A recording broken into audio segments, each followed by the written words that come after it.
Shalom teman-teman Go Student, apa kabarnya? Aku harap kalian semua baik aja dan sehat selalu ya teman-teman.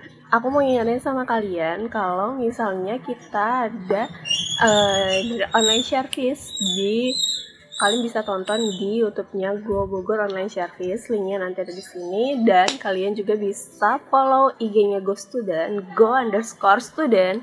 Dan situ kalian bisa nemuin banyak kesaksian, banyak sharing yang luar biasa gitu. Nah, teman-teman, di kesempatan hari ini aku mau sharing tentang hidup di dalam kebenaran dan kekudusan Tuhan. Hidup dalam kebenaran dan kekudusan Tuhan itu ngomongnya nggak jauh-jauh tentang dosa, ngomongnya nggak jauh-jauh tentang hidup kudus, hidup suci. Lo harus benar-benar suci, nggak ngelakuin dosa gitu. Nah, teman-teman, seseorang yang udah dibaptis, seseorang yang udah menerima Roh Kudus, seseorang yang udah bertobat, itu masih aja bisa untuk melakukan dosa lagi, guys. Nah, emang betul Roh Kudus itu ada di dalam hati kita, Roh Kudus itu bekerja di dalam hati kita, Roh Kudus itu menguatkan dan mengingatkan kita untuk nggak melakukan dosa. Nah, banyak orang di luar sana yang gak percaya sama Tuhan. Dia bilang kalau misalnya sekali diselamatkan, tetap diselamatkan. Menurut aku itu pendapatnya salah, guys. Kenapa? Karena kalau aku baca di Alkitab, itu ada yang gini. Di Matius 24 ayat 13. Aku bacain. Tetapi orang yang bertahan sampai kesudahannya akan selamat. Itu sih menurut aku yang benar, guys. Dan Yesus itu ngajarin kita untuk nggak lagi kembali kepada dosa dan dunia setelah kita diselamatkan gitu.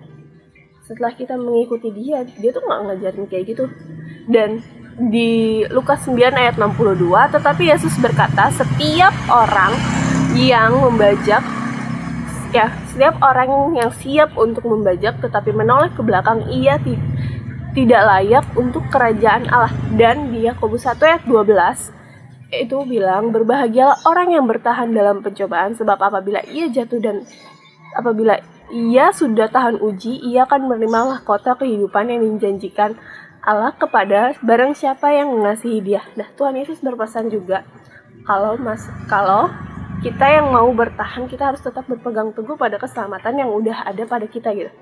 Dan di ayat Wahyu 3 ayat 11 bilang kalau misalnya aku datang segera, peganglah apa yang ada padamu, supaya tidak seorang pun mengambil mahkotamu. Nah, karena itu penting bagi kita untuk yang sudah mengikuti rencana Tuhan, yang sudah diselamatin, ya, melalui pertobatan dari dosa-dosa kita, pembaptisan air, terus penerimaan Roh Kudus, untuk tetap bertahan sampai pada kesudahannya gitu, sampai pada nanti kita bakal diselamatin gitu, sampai kita memperoleh hidup yang kekal dan dengan tetap hidup di dalam kebenaran dan kekudusan Tuhan, serta taat melakukan firman Tuhan, guys. Dan jangan lupa saat teduh setiap harinya. Nah, teman-teman,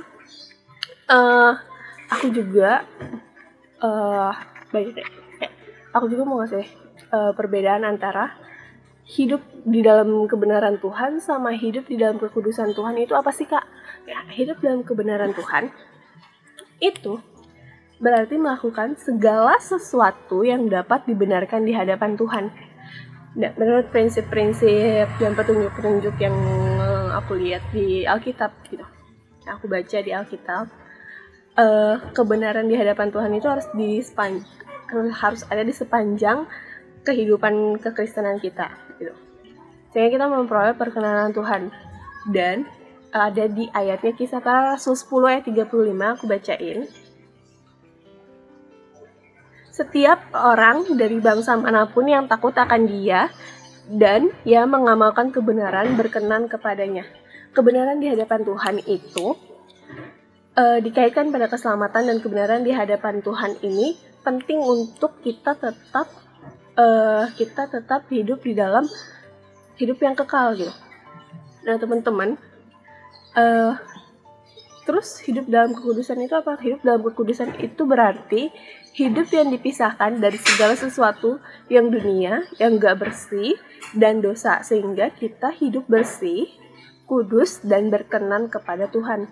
Nah, Tuhan itu menginginkan anak-anaknya yang udah dilahirkan kembali menjadi kudus di hadapannya. Dan aku ada di ayat 1 Petrus 1 ayat 15-16, aku bacain.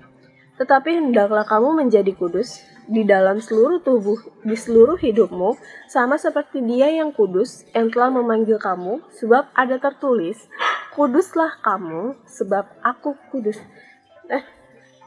Teman-teman, di ayat itu tuh mencerminkan di dalam kehidupan kita sehingga kita tuh bisa menjadi berkat gitu. Kita harus bisa menjadi berkat. Kita nggak perlu lagi buat narik orang, buat maksa orang, buat ikut ke kita gitu, ikut kita. Tapi kita bisa ngasih tahu orang ini kalau misalnya kita tuh hidup dalam Tuhan, hidup dalam kebenaran, dan kalian bisa narik jiwa dengan cara kalian mengikuti perintah-perintah Tuhan, kalian mengikuti ajaran-ajaran Tuhan, kalian saat teduh, kalian berdoa, kalian mengikuti Tuhan sepenuhnya gitu. Dan orang yang kalian mau jangkau itu bisa lihat di dalam diri kalian itu ada Kristus gitu. Kalian nggak perlu maksa mereka untuk ikut. Cukup tunjukkan kalau misalnya mereka melihat Kristus di dalam diri kalian gitu.